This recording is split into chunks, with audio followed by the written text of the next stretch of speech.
lamp, as soon as I've touched that, it just went, immediately I was like, fuck.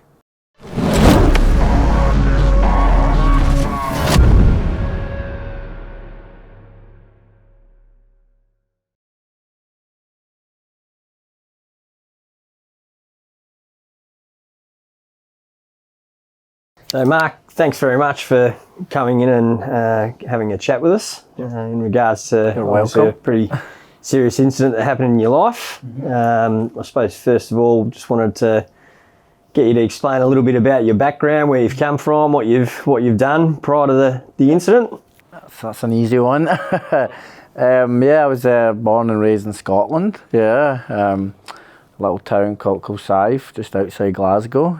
So trained as an electrician. Done my apprenticeship in building management systems, BMS sector, sort of control wiring. At what age was that? 16. Left school at 16. Couldn't wait to get out of school. Probably was going to get kicked out as well. Passed my standard grades, we call it. And then pursued an electrical apprenticeship. At 16. East Coast Enterprise Controls was the company. So I did that. Actually, still remember my first day on the job.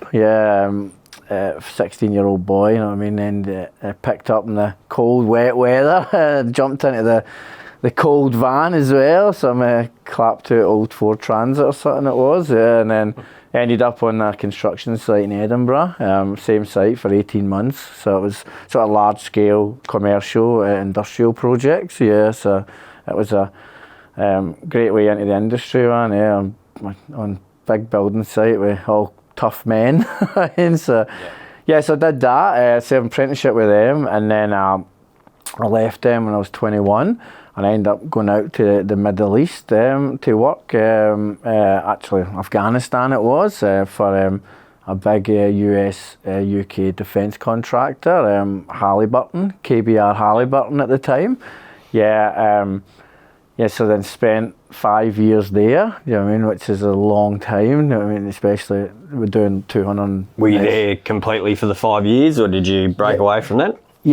So we worked on a bit similar like the mining industry here, you have a rotation, so we worked on a minimum 12 weeks on, approximately 4 weeks off, but sometimes that would extended, just due to locations, you kind of get choppers out or that, so done that, and I really enjoyed it, to be honest. Was doing a lot of initially maintenance on bases in Kandahar, our main Kandahar base, and then moved more into the infrastructure consolidation team, building all the new forward operating bases, where the military would come in and clear all that ground, and then we would come in and then build the camp, you know what I mean.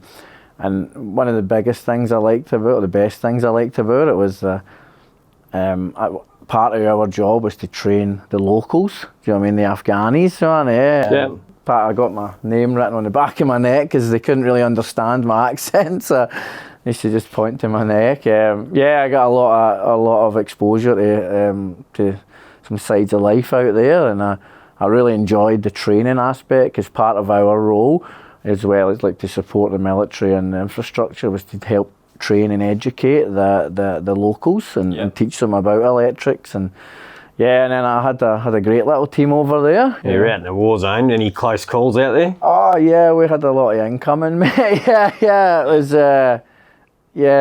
we weren't actively fighting, do you know what I mean? We were still bunking with the same digs and that as the guys, same compounds.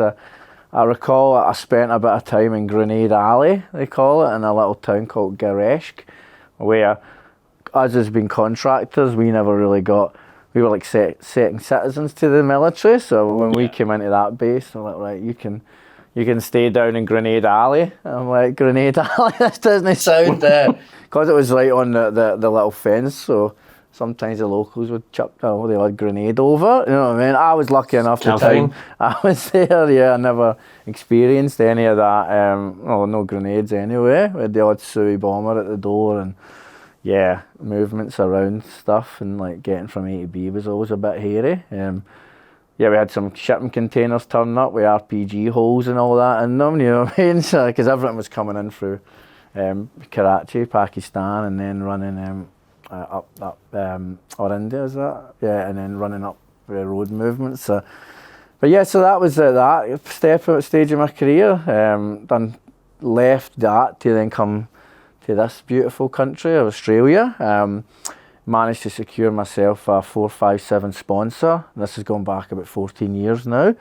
So leading up to the incident, I was working. I came off the tools probably about a few years after being in Australia. Yeah, moved into a sort of supervisory role, and then transitioned into the role I was doing when the incident happened, as sort of project stroke installation manager for a company.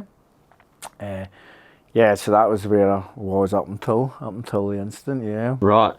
So obviously we're here to talk about your incident and raise a bit of awareness and education around it, which you've been happy to share. Yes. Today. Can you give us a bit of a background of the lead up?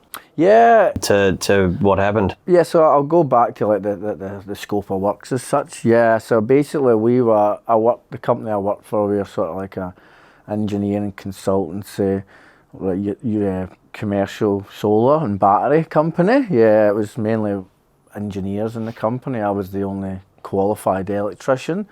So when we do work on the network, like the electricity network, we have to do what we call power quality testing, PQ testing, so that was the task at hand, where we had done a project on a healthcare facility, and we were now at the final stages of the testing and commissioning, and we had to provide a report for Energex, that's the company that owns the lines.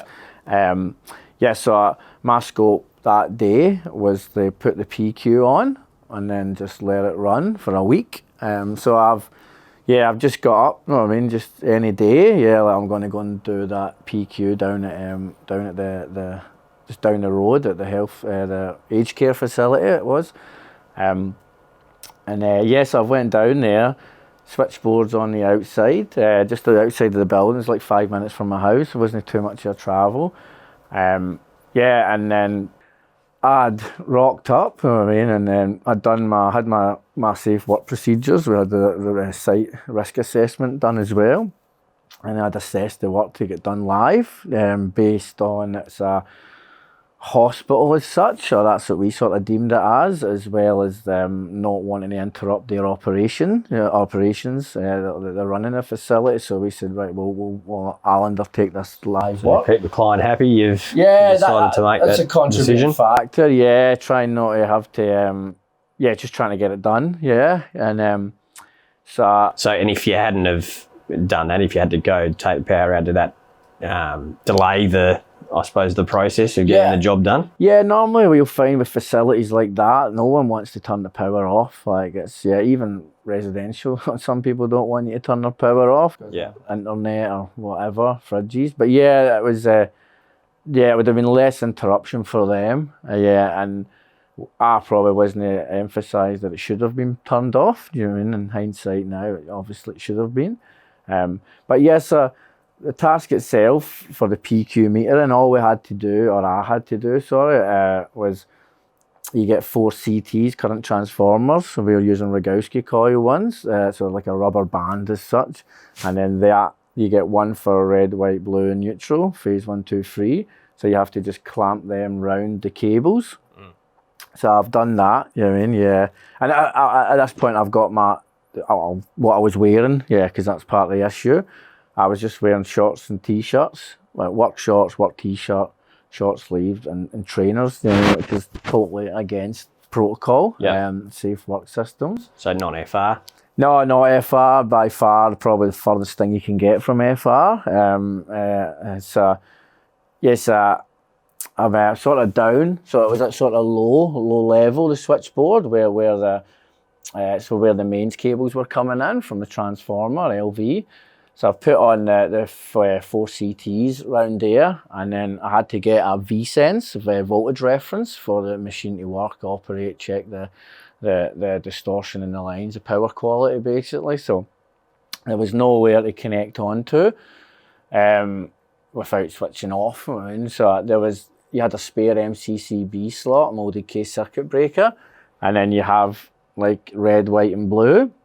And then my plan was to clamp onto them to get the V-Sense, because it's just temporary, it's testing work, so it doesn't need to be connected. The clamps are fine. So the black rubbers were on the circuit breakers, the spigots, the buzz bar coming out. So I've done the hard part would normally be the CTs. I mean, I've done that, and all I had to do was clamp. So I had my screwdriver. It's something you're pretty comfortable at doing. Yeah. I mean, I'd done it before many times, live and dead, you know what I mean? So I was very confident of what I had to do. Like, the task itself wasn't really challenging. So I had my screwdriver, and I had my gloves on, like my LVR kit and that, gloves, inners, outers. And then so I've went to remove the red one, the red phase, to get the crocodile clamp on. So I just did that, took the little black rubber off, clamped that on. And then I was just about to do, I was doing the exact same for the phase 2, the white phase. So as of my screwdriver, as soon as I've like put any pressure on the phase, the buzz bar to remove the black cap to clamp, as soon as I've touched that, it's just went like, that's just not so necessarily boom. It was more like a really white light. No, I mean a bright light, so bright, and then there was a very loud screeching sound, like fucking loud, like really loud. Like I don't even know how to describe the noise. It was like a disgusting noise, like just really loud and instant. You know what I mean? See the white flash and then the noise. So I'm obviously down like this. I was down basically like this. On working on it, and then as soon as that's happened, I've pulled away because of the flash and what's happened, and then I'm just sort of lying on the ground. Yeah, that was the initial incident there, and it was fucking hectic. Yeah, and it's obviously thrown you back on the ground. What was the next phase of that? So you've been in a pretty serious arc flash incident. Yeah, I didn't even know what had happened really. Like I know to this day that I never crossed any phases. I never crossed my screwdriver and that. So it was like a shock. Like I flew back. Like I never got an electric shock, but it was just with that impact coming out. You know what I mean? Like that, it just flew me back, and I'm just sort of lying on the ground like. And the initial onset of that, was that painful? No pain, nothing, no pain. Like the first, as I was lying back, and I've got up, and right away it was going through my head, like immediately I was like, fuck, I'm going to get smashed over this with the electrical safety office and Energix. I knew right away what had happened was no good. Was no good for me, the client, the end user, and it's just weird. That was the first thing that was in my head, mate. Rather than thinking about what's just happened to yourself, you've gone straight to that place. At least I was thinking I was alive. So I'm lying on the ground, and I'm like, oh fuck, and I've sort of got up, and I'm like a bit confused and all that. I can smell like burning skin, you know what I mean? I've slightly smelled that before, sadly, but and burning hair. I'm like, and I'm sort of looking at myself, and I'm like there was bits of skin and all that hanging off. This bit took the brunt of it, this arm. I thought, what? And then some guy was just walking past, and he sort of like touched me, and he's like, ah. By this time you'd got to your feet. Yeah. So I've got up on my feet, man, and I'm just looking around, like the overhead lines, the high voltage end was like swinging around because there was some secondary fault. Yeah, because we had the transformer was with close proximity to the switchboard, so obviously increases your energy rating, or your it was just. So I'm just trying to think. Yeah, I can see it right now, and so I've got up, man, and then somebody's tapped me in the shoulder and went, "You all right?"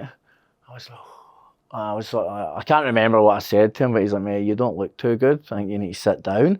And then he's ushered me into the reception of the care home. I mean, which was no lights or anything on, because I just blew blew the switchboard up. So yeah, so right away, obviously I'm panicking. I'm like, oh, fuck, I'm just gonna get done over this, like yeah. And then I was like, right, I better phone my missus. Do you know what I mean? Like our general's like, right. So I've ended up just grabbing my phone. It's probably in my pocket, and then I phoned her, and there's a. This is obviously as you're waiting for the ambulance. The ambulance has been called, and So I don't even know who called it. It would have been the healthcare place, the aged care facility. Yeah, they must have called it. Yeah, because they would have heard the bang. They would have lost power. Probably seen somebody rolling about in the ground outside, and then, and I do recall when I was sitting there, a few people had came in, and they were all, when they looked at me, they were like in shock, right? Which didn't make me feel better. And then I've ended up phoning my missus, who's my wife now, and I was like, yeah, I don't exactly know what's happened. I don't know exactly what I said, but I know I said something like, I'm not in a good way. Like, something's happened to me, I'm not in a good way. I just wanted to let you know that. Yeah. And then I can't remember what else we discussed, if anything. I know she was very upset, and then I just had to phone her and tell her. Yeah. There's an image that we can show that shows the severity of what you were going through. It's quite a powerful image. That image, mate. That image is infamous.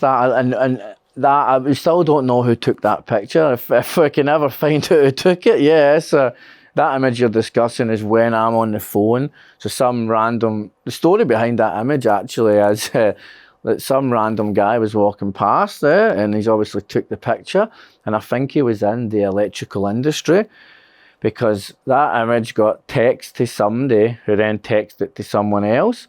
And then a lot of my friends are electricians, electrical business owners and that. And then one of them was in Heyman's the electrical wholesaler. And then they said to him, hey mate, look at this picture. And my mate, Max, man, he's like, that's Mark. You know what I mean? That's Mark, you know what I mean? And that's all happened in the space of like an hour. Did the rounds pretty quickly. Oh yeah, did the rounds, and then it ended up getting sent to me by Mark. So he's trying to phone me, I'm not answering because I'm in hospital.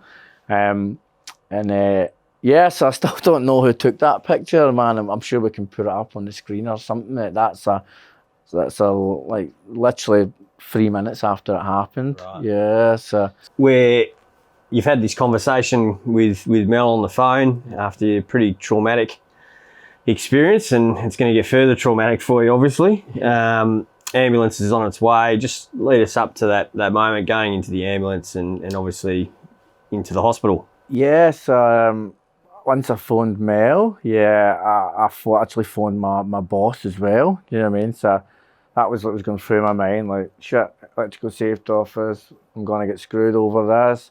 I need to tell my missus I'm obviously going to hospital. I better tell my boss as well. And I had a really good relationship with my boss, Martin. So I phoned him, probably said very similar, like, mate, I've fucked up or something, you know what I mean? Whatever I've said to him, I'm not in a good way, I'm going to hospital, safe to him. And he actually came to the aged care facility, but I was gone by then. So yes, I got off the phone, and then at this point there was obviously a few people congregating around me. Everybody was making sure I was all right, and I obviously think I was just still in shock, you know what I mean? And I'm like looking at my arms and that, and I can see it, and like there's no pain as well. Like there's absolutely not a single bit of pain at all, man. Did they ever tell you why there was no pain? I think, yeah, when I got into the ambulance, I'm sitting there waiting, I see the ambulance is coming, I'm like, right, I'm sort of just looking, and you can smell it and that, and then I've got into the ambulance, and then they've like laid me down there, and the paramedics were brilliant, like just really comforting, you know what I mean? And it was really pretty quick, maybe 10 minutes or that. I don't recall exactly, but I remember I've got a really good memory up until I get to the hospital, you know what I mean? So the ambulance journey, I recall it, where I was sort of laid down, and then they were asking me like, about, have you got pain in that? And I was like, look, man, I'm having no pain at all, like nothing, you know what I mean? I'm obviously a bit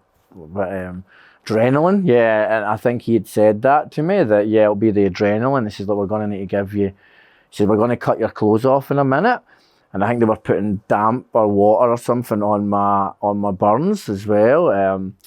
So then they sort of cut my t-shirt off because it was all singed and that, a bit like my skin. You know what I mean? It was all singed, and they cut me off, and then they administered some sort of pain relief. It was pretty strong. He was telling me, he said, "Look, you're going to need to take this." And I was just doing everything I was told. So I think the journey to the hospital itself was from Bulimba to the Royal Brisbane. So it's maybe 20 minutes max, less than that, 15 minutes, say.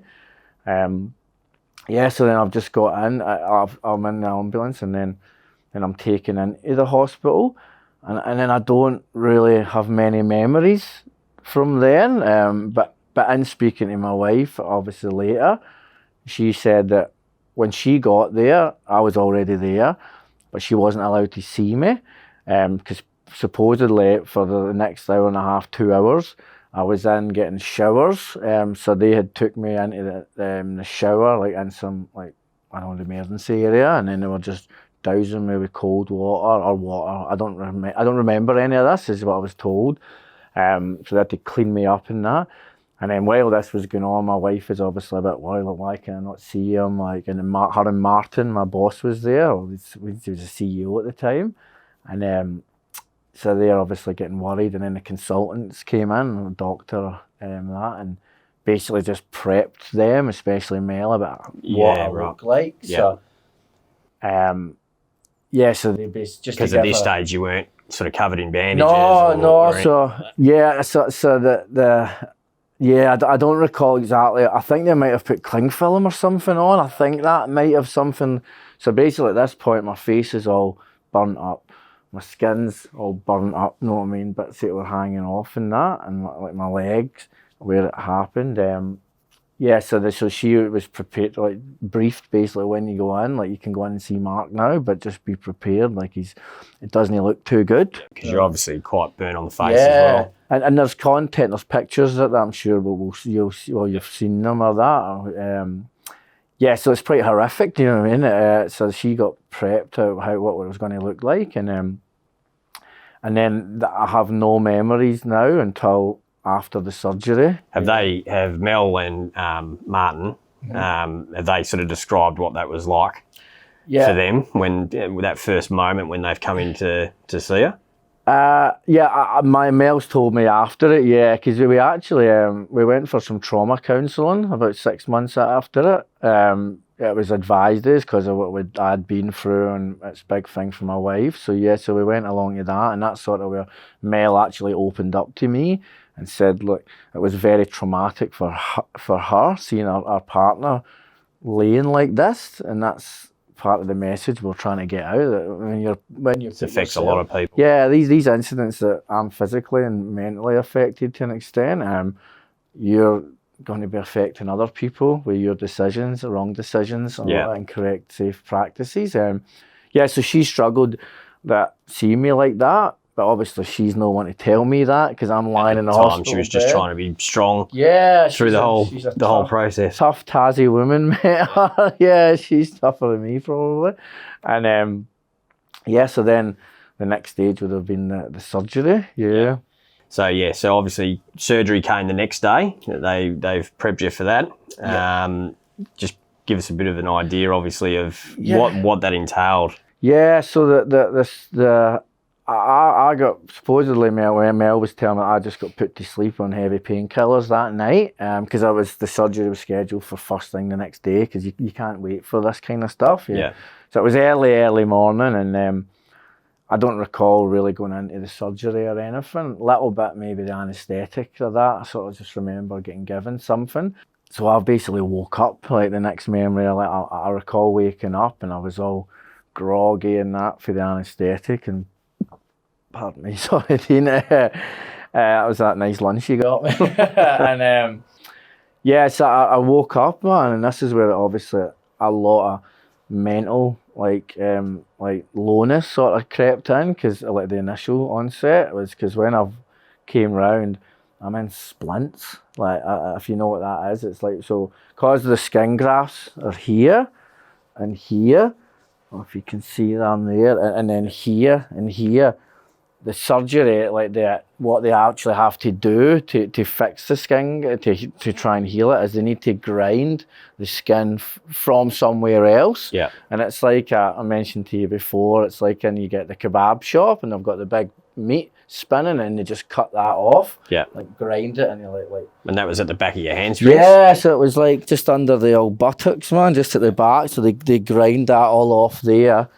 And then they stamp it in like a machine, like the machine, as you see the pattern there. So they stamp that, and then that gets laid on top of the burn, you know what I mean, or the skin that's disappeared, depending how deep it is, how many of these layers they put on. They put all that on. So that's all happening while I'm knocked out. Yeah, skin grafts and that. So when I woke up, I sort of woke up and what Mel described me as, I looked like a mummy, you know, because I was full splint, so I've got bandages with a wooden splint in there so I can't move. Yeah. And then my legs were the same, do you know what I mean? Because the skins needs to stay straight to settle initially. And your face wrapped as well. And my face was wrapped, like, yeah, there's pictures of it, yeah, we can have a look at them, and I'm sure I look like Batman, you know what I mean? Well, I think I started, only little bit that was shown was this. I can't fully remember right now, but there was very limited you could see, and that's sort of when I've seen myself, you know what I mean? Like Mel took a picture of me, maybe one of the pictures I've shown you, and I've seen, I'm like, whoa, yeah, this is serious, do you know what I mean? This is, and yeah. Yeah. So how long did that process take in the splints? Yeah, that was probably one of the toughest times. Short time. It was 5 days, if I remember correctly. There's 5 days where I'm on the splints. I can't even pick my nose. You know what I mean? I can't even feed myself. You know what I mean? The toilet situation. You still have to go to the toilet. You know what I mean? I had like a catheter bag, like the thing and all that for pissing, and obviously the other, with the heavy painkillers, you don't need to do the other side of the toilet. So that was 5 days in the splints, I recall. They have to have it so they know it's setting. So then for those 5 days, like, my wife's coming in every day, she's feeding me.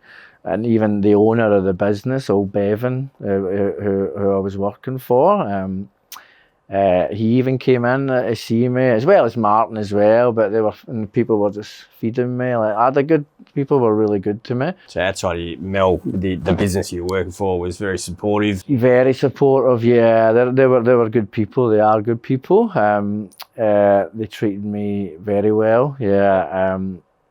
And they were supporting Mel as well. Do you know what I mean? They were there for her throughout it all. But yes, 5 days in the splints, and then they had to take me off to check it was healing, and then the next stage of the recovery in hospital started after that. Yeah.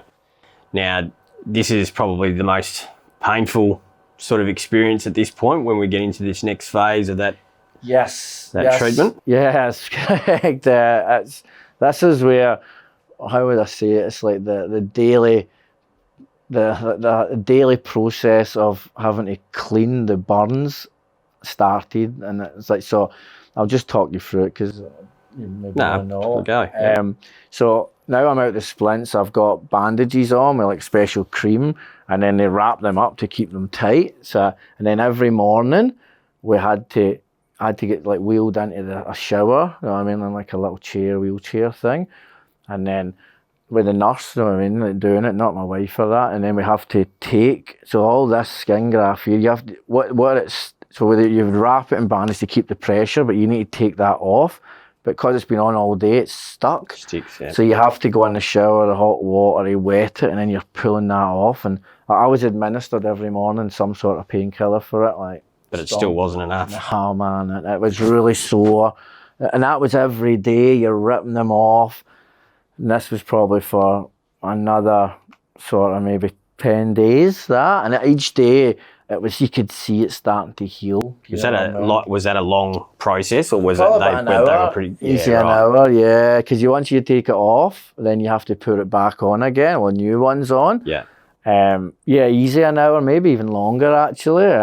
you're in the shower for a bit and then you come back out. Yeah, and yeah, that was really painful. Like that, I've never felt pain like that in my life, and it was every day. You know what I mean? It was really sore.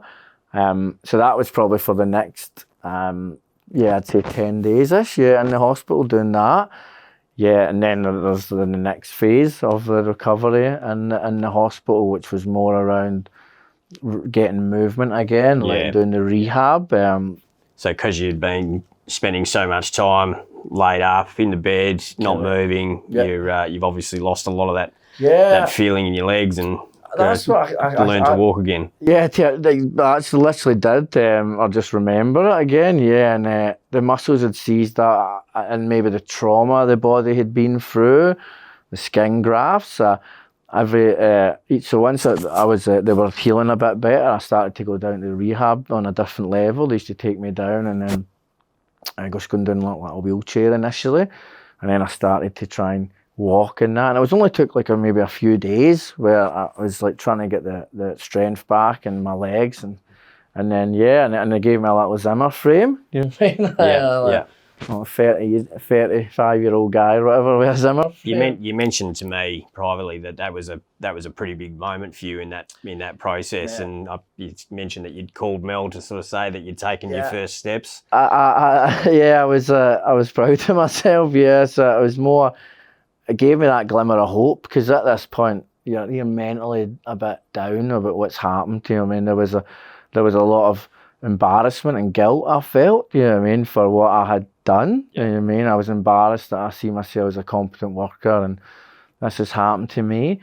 And obviously the guilt of like being in this way, upsetting my wife and my parents and that, as well as the knock-on effect for the business, as well as the ESO and safety stuff that's all going to be happening in the background as well. And so, but for me, I needed to get better, and then that, as you mentioned, the Zimmer, I remember, because I used to take it back to the room with me after the second day or something, and then I was like, get out, and then I was like just using it to go to the toilet, which was in my room. Yeah, and then eventually I started walking round the ward, and then that was the light at the end of the tunnel I could see. And so you could sort of see that things were progressing, and things were starting to happen for you. Yeah, because I just wanted to get out of the hospital as well. Do you know what I mean? So from that moment, was how much longer in hospital were you before you were released and to go home? No, I think maybe another week. Yeah, I think I was in hospital total just over 3 weeks or something like that. And obviously they couldn't let me go until they knew these were healing, and I was like able to move around. You know what I mean? Just if in case I fell. I don't know. There was certain criteria I had to hit before I was allowed to leave. Yeah. Because obviously you want to get out, you want to get home. Yeah. So that was the Zimmer frame when I was moving, and that was like that was the first little thing. So we're in that process of you getting to the end of your hospital treatment, or the initial hospital treatment, about to obviously be sent home, which would be pretty exciting for you. Were you still in pain at that time with your injuries? So obviously I'm still having to do the after the 10 days they're going to getting them out the shower and that. I still got a process each day to do, and that was part of that. When my skin was at a certain point, I could leave the hospital. So with leaving, I got like all this like take-home kit and like a little advice guide on how to do that myself. So when I went home, so there was pain, but I was on heavy painkillers, tablet ones. I'm not even sure what they were.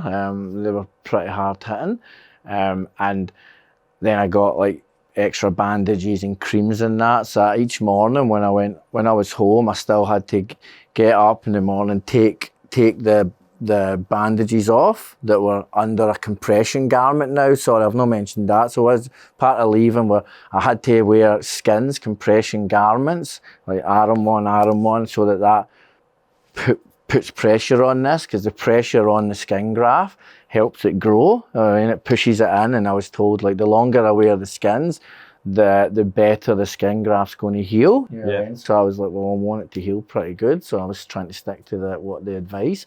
So that meant each morning I'd have to take them off, put all the stuff on, or take the bandage off, and some of that was still sticking a bit. You know what I mean? Not as bad as it was the first 5 days. And then put all the cream on, put the bandage on, and then put the skins back on. So part of the harder part of the recovery was it was wearing those compression garments, especially in the living humidity in Brisbane. Yeah, and they were uncomfy. They weren't like fancy Under Armour ones or that. They were like really thick hospital grade ones that were just really not comfortable. But they done the job, you know what I mean? So we going home. Obviously, you've just gone through a very heavy traumatic experience with your arc flash incident.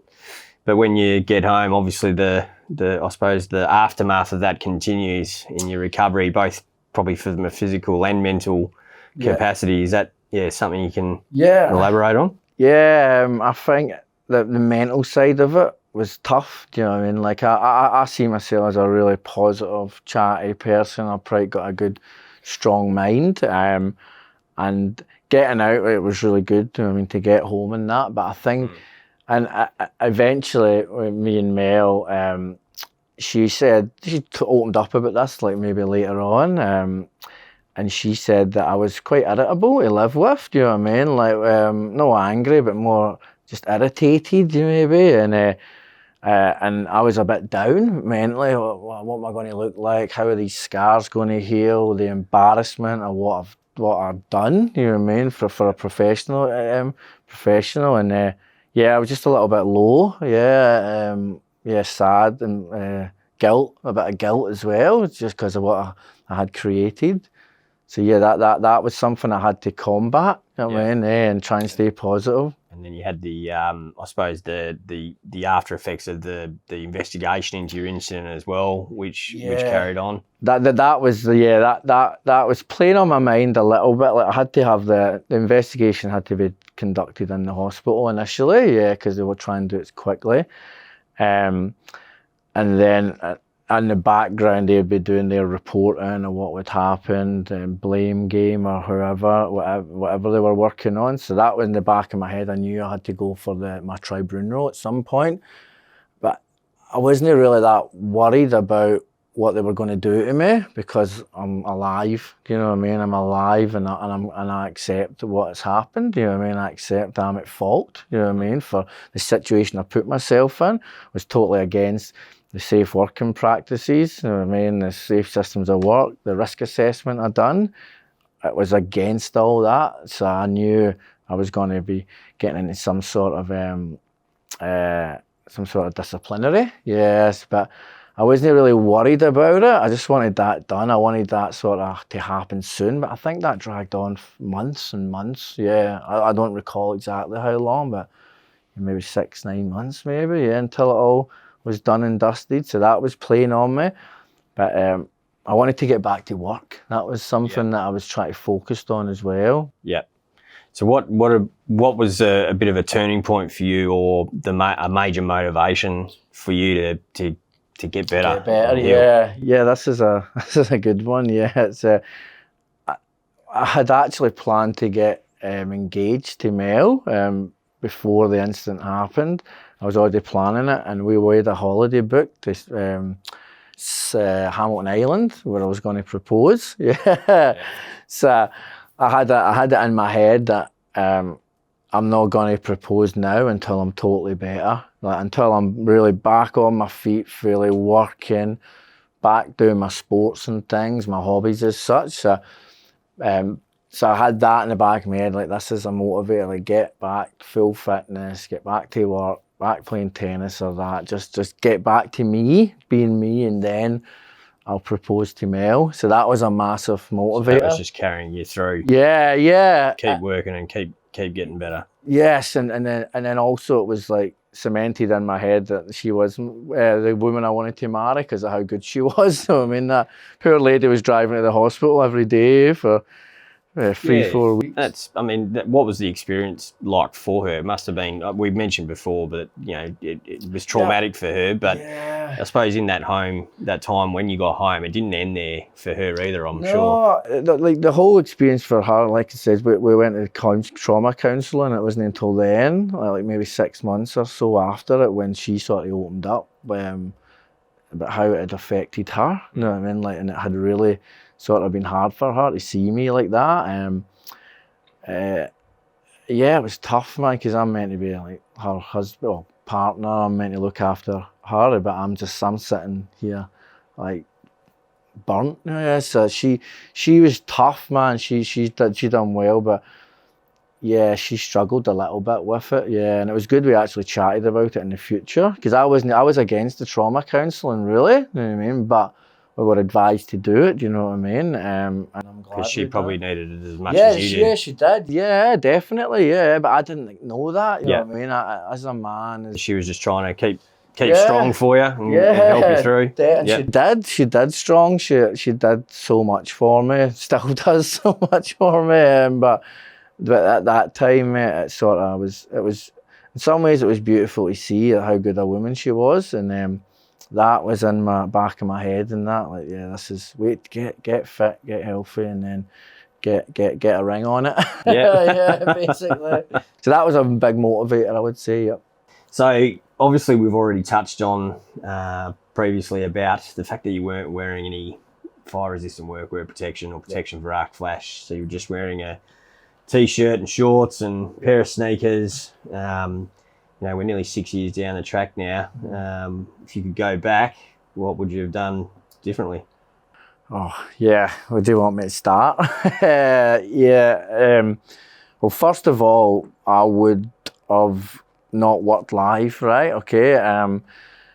Now we're 6 years down the line, I've retrained in health and safety. And that's where I've learned a lot around sort of electrical legislation. Is like Electrical Safety Act, regulation, codes of practice, as well as workplace health and safety stuff. So 6 years down the line, I've got so much more knowledge of rights and wrongs, of do's and don'ts around that incident. So first of all, I would never ever expose myself or any of the workers to working live, especially wearing sneakers, shorts and t-shirts. You know what I mean? It was an absolute disgrace. You know what I mean? What I was wearing, and then there's probably still Sparkies out there doing that now. Were you aware of how severe that arc flash was?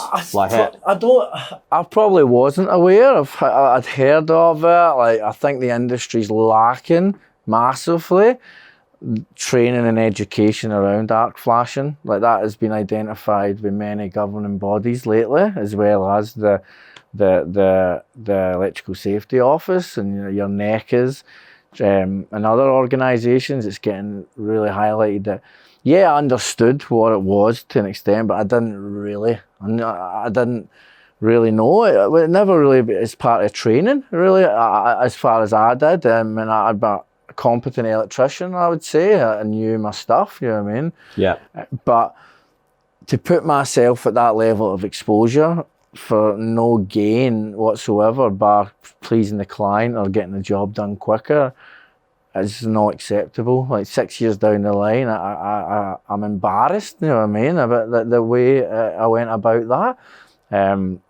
It's terrible. So, sorry. So in a nutshell, the work should have been rescheduled. It should have been, the power should have been isolated, and if it wasn't able to be isolated then the work should have been rescheduled in consultation with the client about a time that suits us to turn the power off. And if for any reason we had to do it live, do you know what I mean?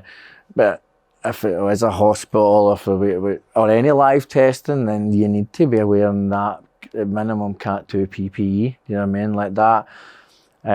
That is a minimum, yeah, but so much I would have done. I wouldn't have been there. I would never have been there opening that switchboard in shorts and t-shirts. You could have proposed to Mel a bit earlier. Yeah, and I could have went on my holiday at Hamilton Island, yeah. Yeah. But it's one thing, part of the reason why I'm sitting here with you, Dean, is that around the educational thing with the industry, where I don't think the electricians or even the business owners, I don't think they really understand their obligations or legislative obligations as business owners about the PPE that as a minimum or your last form of defence, the PPE. I mean, but if I had been wearing the correct PPE and the incident still happened, I would have had nothing For the sake of a couple $100. For the sake of a couple of $100, you know what I mean? I mean, it should be mandated that every electrician should own the FR, some sort of FR clothing for instances like this. Like even now with the new legislation that's came out recently around testing live, mate, this is a no-go. If you're trying to prove de-energized circuits, that's now classified as live work under legislation. So that means that every single electrician out there who's isolating a circuit and needs to prove it's dead needs to own FR clothing. You know what I mean? And I think that's where I'm passionate about trying to educate the industry as well as the electricians and as well as the companies that are employing these guys. Yeah. Well, mate, I can tell you now that you don't need to feel embarrassed anymore, mate, because I think you're turning a negative into a positive by coming out and telling people your story and trying to educate and raise awareness around this, because there is a lot of complacency in the industry. I think most people know that, and hopefully this little video will shine a bit of a light to your fellow electricians around the country. So I do thank you for coming on and having a bit of a chat with us. Really appreciate it. Yeah, that's fine. But Thank you. if you had one message for Sparkies in Australia at the moment, what would it be? Oh, it's simple. Just don't work live. Don't try and please your client or try and get the job done quicker. There should be no need for you to work live. So I strongly advise you to just take that 5 minutes to think, you know what I mean, and plan it properly and isolate the power. And if required, then you wear your FR range. But simple message, don't work live. Yeah. Well said, mate. Yeah, thanks. Thanks heaps, mate. Thanks for Appreciate having it. me as Thanks well. a lot. Cheers, Dean.